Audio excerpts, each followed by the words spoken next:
ડેડિયાપાડાના ધારાસભ્ય ચૈતર વસાવા નર્મદા જિલ્લાની સંકલન સમિતિમાં આ વખતે શું રજૂઆત કરવામાં આવી છે, ખાસ કરીને મનરેગાને લઈને કઈ રજૂઆત કરવામાં આવી છે અને છેલ્લા ઘણા સમયથી જે નર્મદા જિલ્લાના સ્થાનિક પ્રશ્નો છે એ વાતને લઈને ચૈતર વસાવાએ અધિકારીઓને શું રજૂઆત કરી છે તેના વિશે વાત કરી આજના આ વિડીયોમાં। નમસ્કાર, હું હંસિની અને તમે જોઈ રહ્યા છો નિર્ભય ન્યૂઝ। અવારનવાર આદિવાસીઓ સાથે થતા અન્યાયને લઈને ચૈતર વસાવા મેદાને આવતા હોય છે। છેલ્લા ઘણા સમયથી આપણે જોતા આવ્યા છે કે નર્મદા જિલ્લાની અંદર ઘણા બધા પ્રશ્નો છે।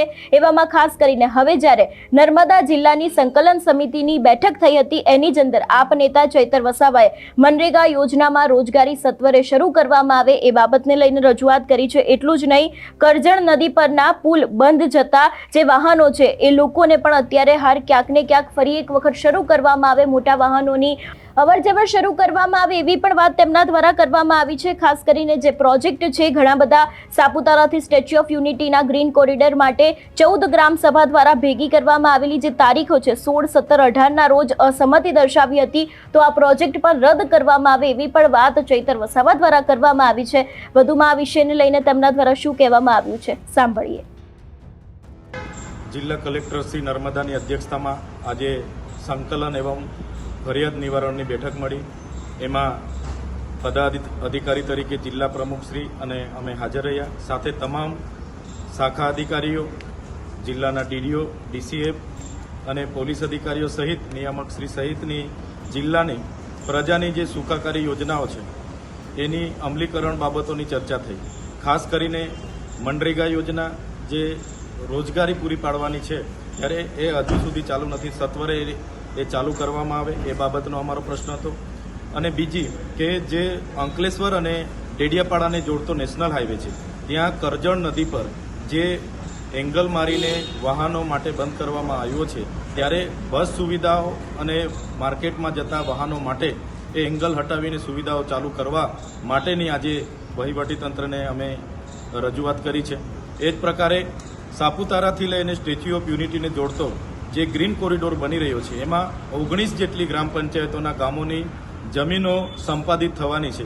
ત્યારે અમે સરકારશ્રીને કીધું છે કે હમણાં જે ગ્રામસભાઓ લેવામાં આવી 16, 17 ને 18 તમામ ગ્રામસભાઓના ઠરાવો નામંજૂર થઈને આવ્યા છે, તો આ પ્રોજેક્ટ રદ કરવામાં આવે, કાં તો એમાં શું વળતર જંગલ જમીનના, રેવન્યુ જમીનના, ઘરના, કૂવાના, બોરના અને જમીનોના શું વળતર આપવાના છે તે લોકો સામે મૂકીને ગ્રામસભાઓ લેવામાં આવે એ વાત પણ કરી છે।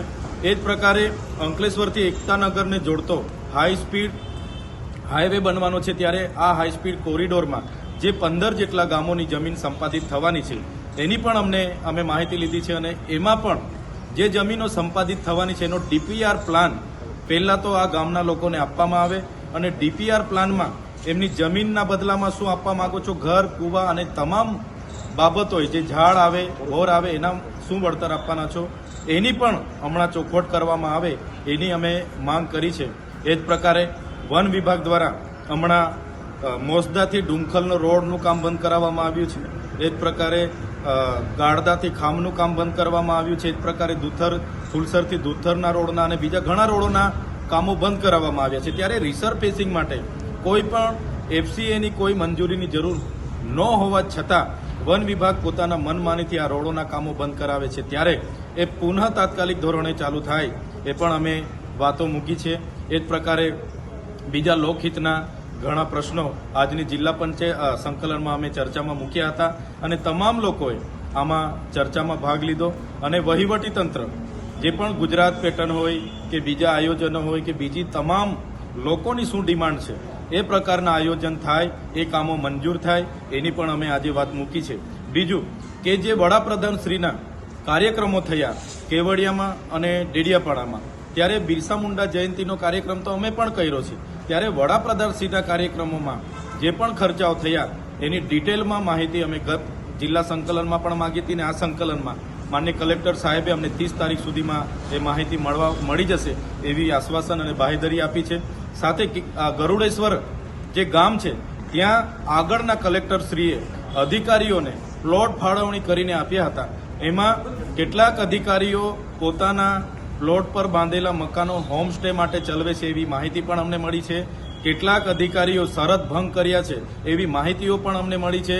અમે આજે કલેક્ટરશ્રીને કીધું છે સ્થળ સ્થિતિ પર તપાસ કરવામાં આવે અને જે પણ લોકોએ આમાં શરત ભંગ કરી હોય એ જમીન ફરી એ પ્લોટ શ્રી સરકાર કરવામાં આવે અને મૂળ માલિકને આપવામાં આવે એવી આજે અમે માંગ કરી છે. કલેક્ટર શ્રી નર્મદાની અધ્યક્ષતામાં DDO Shri, DCF Shri, police અધિકારી શ્રી, નિયામક શ્રી અને તમામ અધિકારીઓની ઉપસ્થિતિમાં જિલ્લા કલેક્ટર સમિતિની બેઠક મળી. આ જિલ્લા સંકલન સમિતિની બેઠકમાં મનરેગાની રોજગારીનું કામ તાત્કાલિક ધોરણે ચાલુ કરવામાં આવે એવી અમે માંગ મૂકી છે. જે 5000થી પણ વધારે નર્મદા જિલ્લાના વન અધિકાર અધિનિયમના દાવાઓ પેન્ડિંગ છે એને તાત્કાલિક 1 મંથની અંદર એની મિટિંગ મળીને એની બહાલી આપવામાં આવે એની પણ અમે માંગ કરી છે. અંકલેશ્વરથી ડેડિયાપાડા જે નેશનલ હાઈવે છે ત્યાં કરજણ નદી પર પુલ બંધ કરવામાં આવ્યો છે. કાં તો એ પુલ 20 ટન સુધી ચાલુ કરવામાં આવે, 20 ટનના વ્હીકલોને પ્રવેશ આપવામાં આવે એ પણ માંગ કરી છે, કાં તો એનું ડાયવર્ઝન બનાવવામાં આવે એની માંગ કરી છે. સાથે સાથે ગરુડેશ્વર તાલુકામાં જે સરકારી અધિકારીઓને જે પ્લોટની ફાળવણી કરવામાં આવી છે, કેટલાક અધિકારીઓ ત્યાં હોમસ્ટે ચલાવી રહ્યા છે, કેટલાક અધિકારીઓ પ્લોટની ફાળવણી કરી એના કરતાં વધારે જમીન પર ત્યાં દબાણ ઊભું કર્યું છે. ત્યારે તાત્કાલિક ધોરણે એ તપાસ કરવામાં આવે અને એ પ્લોટ શ્રી સરકાર કરીને નવા અધિકારીઓને કાં તો સરકારી કામમાં ઉપયોગમાં લેવામાં આવે એની પણ અમે વાત કરી છે. ચિકદા તાલુકો નવનિર્મિત તાલુકો બન્યા પછી ત્યાં મામલતદારમાં 1-2 અધિકારીઓ અને તાલુકા પંચાયતમાં 1-2 અધિકારીઓ સિવાય બીજા કોઈ પણ ડિપાર્ટમેન્ટના અધિકારીઓ ત્યાં રહેતા નથી. તો ત્યાં એક બસ સ્ટેન્ડ, એક પોલીસ આઉટપોસ્ટ સહિતની આઈટીઆઈ, કોલેજ અને તમામ પ્રકારની શાખાઓ કાર્યરત કરવામાં આવે એની પણ અમે માંગણી કરી છે. સાથે સાથે જે પીએમ પોષણ યોજના અંતર્ગત સેજપુર ખાતે સ્વામિનારાયણ ગુરુકુળ સંસ્થા રાજકોટની છે એને જે મધ્યાહન ભોજનનું ટેન્ડર આપવામાં આવ્યું છે એ ટેન્ડર હમણાં સ્થગિત કરવામાં આવે અને મધ્યાહન ભોજનના લોકોને જ ફૂડ બિલ વધારીને ત્યાં ગરમ અને પૌષ્ટિક આહાર બનાવવા માટે વધારે રકમ ફાળવવામાં આવે એની પણ અમે માંગણી કરી છે. એ જ પ્રકારે સાપુતારાથી સ્ટેચ્યુ ઓફ યુનિટીને જોડતો જે કોરિડોર બને છે એમાં 19 જેટલી પંચાયતોના 22થી વધારે ગામોની જમીનો જાય છે. ત્યારે સરકાર પર કોઈ પણ પ્રકારનો ડીપીઆર પ્લાન નથી. એ જ પ્રકારે અંકલેશ્વરથી એકતાનગરનો હાઈ સ્પીડ કોરિડોર બને છે એનો પણ કોઈ ડીપીઆર પ્લાન નથી.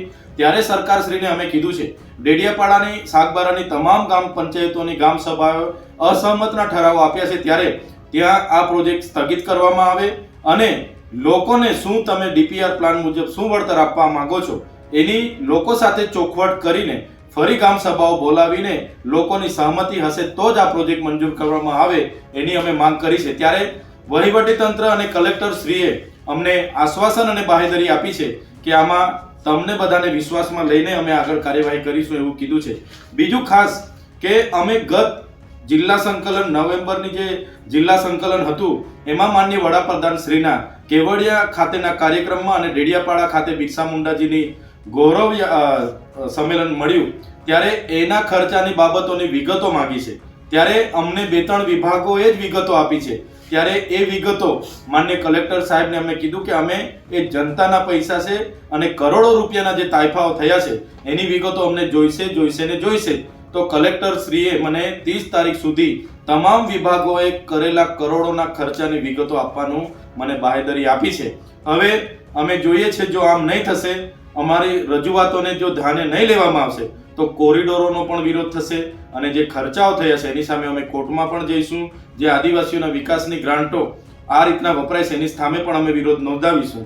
ત્યારે એ વન વિભાગ હોય, ગુજરાત પેટર્ન હોય કે કોઈ પણ વિભાગ હોય, આ જિલ્લાની જનતાને શું જોઈએ છે એ પ્રકારનું આયોજન કરવામાં આવે અને એ મંજૂર કરવામાં આવે એવી અમારી સ્પષ્ટ આજે રજૂઆત હતી. ખાસ કરીને ચૈતર વસાવાનું એવું પણ કહેવું છે કે પ્રોજેક્ટ રદ નથી થતો તો જંગલ જમીનના, રેવન્યુ જમીનના તથા ઘરના અને બીજા જે બોરના તથા જમીનના વળતર આપવામાં આવશે કે કેમ અને એની માહિતી રજૂ કરવામાં આવશે કે કેમ એ પણ એક સવાલ પૂછવામાં આવ્યો છે. ખાસ કરીને અંકલેશ્વર એકતાનગરનો હાઈ સ્પીડ કોરિડોર બની રહ્યો છે, તેમાં 15 ગામોની જમીન સંપાદિત થઈ છે, તો પછી તેના ડીપીઆર પ્લાન ગામ લોકોને આપવામાં આવે એવી પણ વાત ચૈતર વસાવા દ્વારા કરવામાં આવી છે. એટલે છેલ્લા ઘણા સમયથી જે નર્મદા જિલ્લાની જે સંકલન સમિતિની બેઠક યોજાઈ હતી એની જ અંદર ડેડિયાપાડાના ધારાસભ્ય દ્વારા આ દરેક પ્રશ્ન પૂછવામાં આવ્યા છે. જો કે હવે જોવાનું રહેશે કે આ દરેક વાતના જવાબ છે તે અધિકારીઓ દ્વારા આપવામાં આવશે કે કેમ. તમારું શું માનવું છે આ વિષયને લઈને અમને કમેન્ટ કરીને ચોક્કસથી જણાવજો. તેની સાથે અમારી ચેનલ નિર્ભય ન્યૂઝને લાઇક, શેર અને સબસ્ક્રાઇબ કરવાનું ભૂલશો નહીં. નમસ્કાર.